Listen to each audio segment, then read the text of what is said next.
I have the privilege of having Mr. Bob Backlund with me today. He is former WWE Champion twice, and you held the title for 6 years, and you still keep yourself in tremendous shape. I was watching your workout earlier in here when you were doing the Harvard step test. What do your workouts consist of these days? Well, yesterday I did 650 squats in one set in this room, and then I did a bunch of reps in the wheel. The squats are for my legs and the wheel is for the upper body. It just about affects every muscle in your upper body, maybe except your biceps. And with those two exercises, that's how I stayed in shape when I was during that 6 years. I was doing an hour of the step test or the squats, and then I'd do the wheel for 30 minutes straight. That's amazing. And I heard that you actually, one of the reasons you got into wrestling was superstar Billy Graham saw you working out in a gym when he was wrestling in your town one time and suggested that you might want to get into the wrestling business. Is there any truth to that? Well, that was up in Fargo, North Dakota, where that happened. North Dakota State University, that's where I was going to college. And Ron Earhart was the football coach, and he didn't have a weight room. So I started working out at the YMCA in Fargo, North Dakota, and I did that every day. And one day in 1971, Billy Superstar Graham was sitting doing curls at the YMCA in Fargo, North Dakota, and I was doing bench presses, and we bumped into each other. It wasn't a very big gym, and we talked a little bit, and he asked me if I ever thought about getting into the wrestling business, and I told him no. But he put that thought in my mind.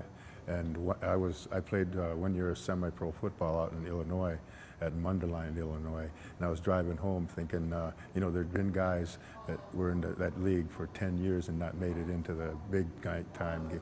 So on the way home, I thought, thought of Billy Graham and him asking me that. And I said, I'm going to try the wrestling business. Would you ever have imagined that down the road you'd be headlining Madison Square Garden against him in front of sellout crowds? Well, you know what, you don't imagine that, but when I was driving home, I knew that people that in the AWA, they used to work out at the 7th Street Gym in Minneapolis. I went down and got a membership there and started working out there, and I met some of the wrestlers. And then I met Eddie Sharkey. He was running the gym, and he had a school for wrestling in the back room, which I didn't know about it. When I was working out one day, he came over and asked me if I wanted to train for professional wrestling, and that's why I got the membership there, and he started training me. And he's the same person that trained the Road Warriors and numerous others? Jesse the Body Ventura. He trained some pretty good people, and that wasn't tied to, Vern Gagne's wrestling school. They had a fantastic school, but Eddie Sharkey was a fantastic teacher also. Did you get along well with Jesse Ventura? I got along with him good. And you ended up going into politics a bit. What do you think of Donald Trump currently running for president? Well, if we got some people in there that can't figure out where men and women have to go to the bathroom, I think we need something new. That's a good point. And of all the matches you've had, what's your favorite match of your career? My whole career, I loved every day. When I got up in the morning, I couldn't wait to get to the arenas because I was going to have an opportunity to entertain people at a top level, and the whole business excited me. One of the most memorable was for me getting in the ring in Madison Square Garden. There was 27,000 people, and I'm looking across the ring with a man that has a WWE Championship belt around his waist.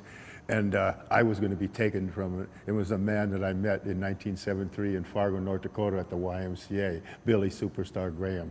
That was almost a miracle. I believe in miracles. I believe there's things that can happen up there. I believe if you think about something long enough, you're going to get it.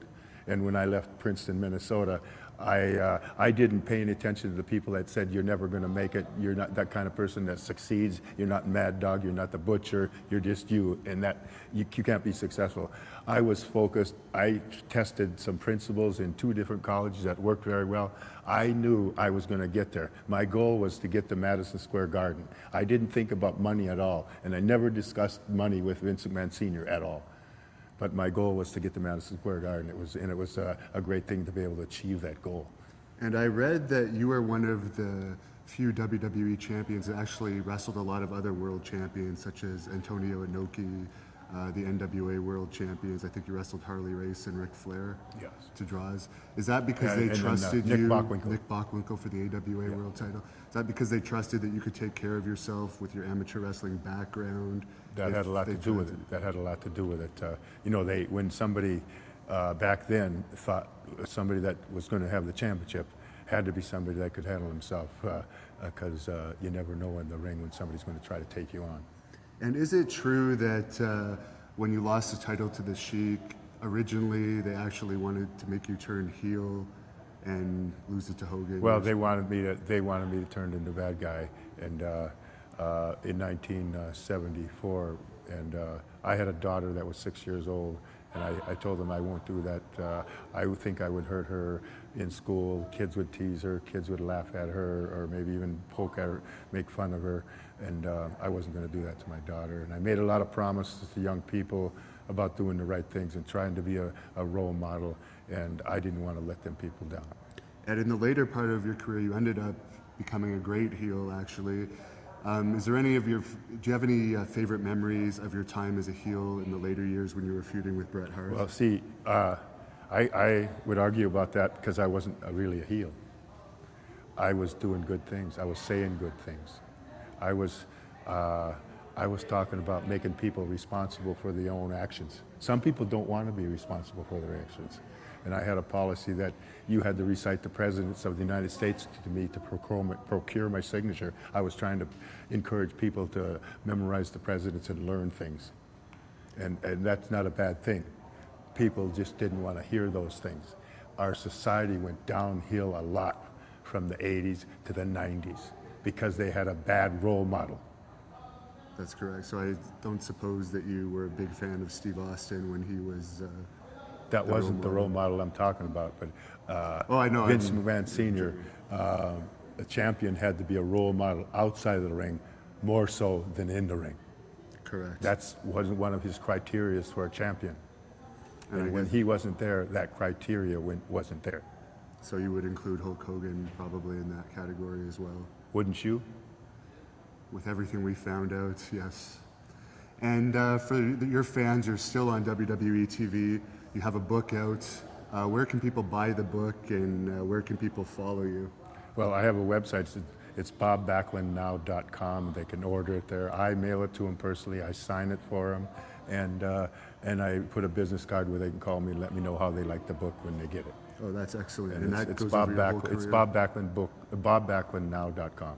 Excellent. Well, thank you very much, sir, for appearing on our show. It's my pleasure. Have a great day, and it's been a pleasure to be in Iowa. And for these 3 days. congratulations on your award that you're receiving tonight.